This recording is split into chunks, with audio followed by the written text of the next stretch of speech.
au fond, la question du masculin ou du féminin au niveau du leadership, ça ne pose pas tellement la question de est-ce un homme ou une femme qui exerce le pouvoir, mais ça pose la question de comment un homme et une femme collaborent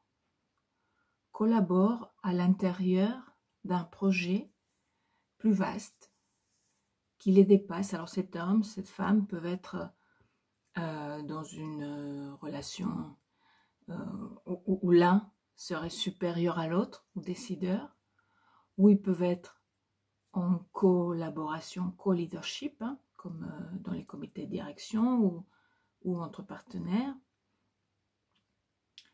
C'est pas tellement cette position relative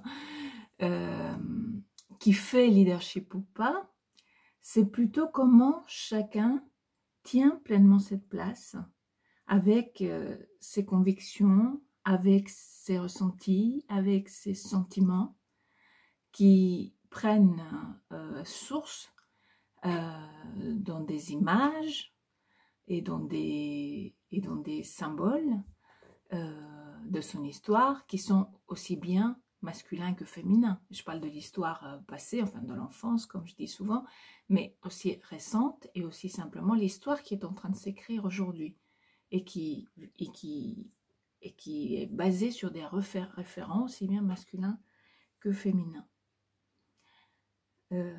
Il s'agit finalement de s'affirmer pour pouvoir débattre. Hein, et débattre, ça empêche de s'ébattre. Hein, et là, on arrive au cœur de la problématique, c'est que dès que la femme a investi un territoire traditionnellement réservé à l'homme, comme l'homme a aussi investi le territoire domestique, selon les cultures qu'il avait investi plus ou moins, mais gardons cette idée d'un territoire plus ménager et d'un territoire plus conquérant. Dès que l'un ou l'autre se déplace dans la zone de maîtrise, de décision de son opposant,